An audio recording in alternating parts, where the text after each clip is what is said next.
छतरी ले लो छतरी, बारिश के लिए छतरी, छतरी ले लो। बूढ़ा कौवा बांस की लकड़ियों से अलग अलग प्रकार की चीजें बनाकर उन्हें जंगल में बेचता है। उसी से उसकी रोजी रोटी चलती है। जंगल में अभी बारिश का मौसम चल रहा है। उसी मौके पर बूढ़ा बांस की लकड़ियों से छतरियां बनाकर उन्हें जंगल में बेच रहा है।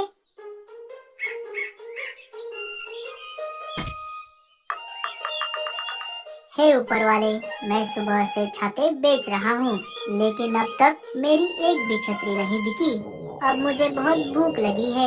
चलो अब घर जाता हूँ। दोपहर हो गई है और खाना खाने का समय भी। रीमा मेरी राह देख रही होगी। खाना खाने के बाद मैं फिर से छतरियाँ बेचने के लिए जंगल में घूमूंगा। बूढ़ा कौवा अपने घर की ओर निकल पड़ता है।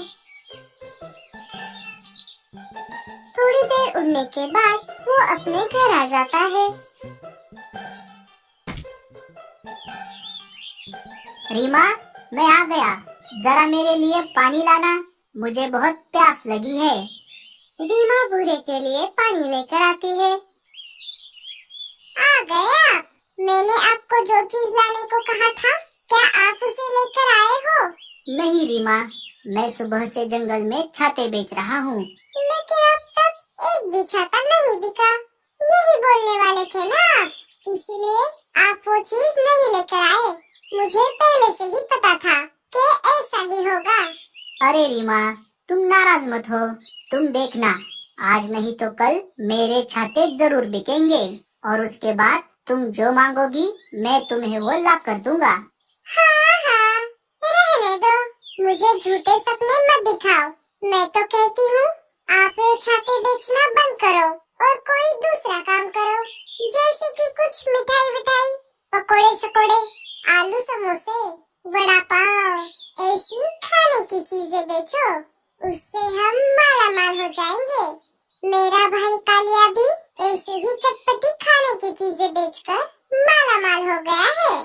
अरे रीमा, मुझे रसोई का काम नहीं आता। मैं तो सिर्फ बांस की लकड़ियों से चीजें बनाना जानता हूँ। चलो अब हम खाना खा लेते हैं। मुझे बहुत भूख लगी है।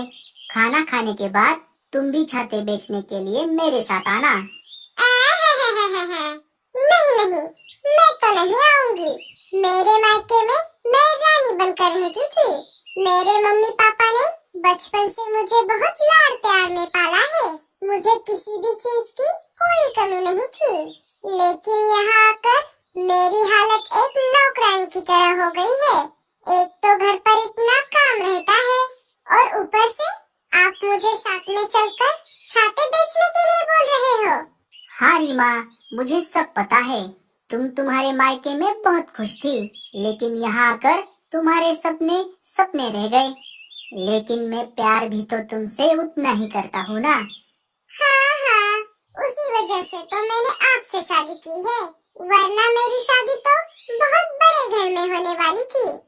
तुम चिंता मत करो रीमा, एक ना एक दिन मैं तुम्हारे सारे सपने पूरे कर दूंगा। रीमा को बूढ़े पर तरस आ जाता है। मुझे आप पर पूरा भरोसा है बूढ़े जी। चलिए, मैं भी आपके साथ छाते बेचने के लिए बाहर चलती हूँ, लेकिन उससे पहले हम खाना खा लेते हैं। खाना खाकर दोनों छाते बेचने के लिए बाहर आ जाते हैं। छतरी ले लो छतरी, बारिश के लिए छतरी, छतरी ले लो। दोनों छतरी बेचते हुए शिकारी चीलों के इलाके से गुजर रहे थे। तभी उन्हें एक शिकारी चील बुलाता है। क्यों रे कौवे, ये क्या बेच रहा है तू? चील भाई, अभी बारिश का मौसम चल रहा है ना, तो मैं बांस की लकड़ियों से बने छाते बेच रहा हूँ। क्या आपको छाता लेना है? अच्छा, ऐसी बात है। बारिश का मौसम तो शुरू हो गया है, लेकिन बारिश का कहीं भी नामो निशान नहीं है। और इसी में तू छाते बेच रहा है? बेचना ही था तो कुछ और बेचता। अगर कोई खाने की चीज होती तो मैं जरूर ले लेता। हाँ चील भाई, मैंने भी इनसे यही कहा था, लेकिन ये मेरी बात ही नहीं सुनते। चलो कोई बात नहीं, जाओ अपने अपने छाते बेचो। अजी, हम भी एक छाता ले लेते हैं। क्यों? हमें क्यों चाहिए छाता? हमें छाते की क्या जरूरत है? क्या पता, हमें भी एक छाते की जरूरत पड़ जाए। अरे भगवान, बारिश का मौसम तो कब का शुरू हो चुका है, लेकिन अभी तक आसमान से बारिश की एक बूंद तक नहीं गिरी। मुझे पता है इस साल बारिश नहीं होगी, इसीलिए हमें छाते की कोई जरूरत नहीं है। बारिश हो या ना हो, मुझे एक छाता खरीदना है। अच्छा बाबा, ठीक है। भूरे, एक अच्छा सा छाता दे दे। चील भूरे से एक छाता खरीद लेता है। रीमा और भूरा वहाँ से निकल पड़ते हैं। इधर बाकी के पंछी अपने बातचीत करने वाले जगह पर बातचीत कर रहे थे। दोस्तों, बारिश का मौसम तो शुरू हो गया है, लेकिन अभी तक हमारे जंगल में बारिश नहीं हुई। हाँ रानो, अगर ऐसा ही चलता रहा तो जंगल में सूखा पड़ जाएगा। पानी की समस्या तो और ज्यादा बढ़ जाएगी। अरे ओ कालू, क्या तुझे बारिश के बारे में कुछ पता है? कब होगी हमारे जंगल में बारिश? नहीं दोस्तों, मैं आज सुबह ही मौसम के जानकार पंछियों के पास गया था, लेकिन उन्होंने कहा कि इस साल बारिश होने की कोई संभावना नहीं है। छाते ले लो छाते, बारिश के लिए छाते, छाते ले लो। मीनू मौसी आवाज लगाकर उन्हें अपने पास बुला लेती है। दोनों वहाँ पर आ जाते हैं। अरे भूरे, ये तू क्या बेच रहा है? मीनू मौसी, मैं बारिश से बचने के लिए बांस के लकड़ी से बने छाते बेच रहा हूँ। क्या आपको छाता लेना है? अरे हाँ, मैं कब से एक छाता खरीदने की सोच रही थी। मेरे पास छाता नहीं है। अरे मीनू मौसी, यहाँ बारिश का नामो निशान नहीं है और आप छाता खरीद रही हो। इससे अच्छा आप कोई दूसरी चीज ले लो। अरे बुलबुल, ऐसी बात नहीं है। मेरा अनुभव कहता है कि बारिश कभी भी आ सकती है। प्रकृति हमारे हिसाब से तो नहीं चलती। बारिश होगी या नहीं, ये हम नहीं बता सकते। वो कहते हैं ना अंग्रेजी में, precaution is better than cure. इसीलिए मैं छाता खरीद रही हूँ। भूरे, तू मुझे एक अच्छा, मजबूत और टिकाऊ छाता दे दे। भूरा मीनू मौसी को एक अच्छा सा छाता दे देता है। भूरे, मुझे ये छाता कैसे इस्तेमाल करना है, इसके बारे में थोड़ी जानकारी दे दे। हाँ मीनू मौसी, इस छाते की सबसे अच्छी खूबी ये है कि आप इसे अपने हिसाब से छोटा या बड़ा कर सकती हो। भूरा एक एक करके मीनू मौसी को छाते के बारे में सारी जानकारी दे देता है।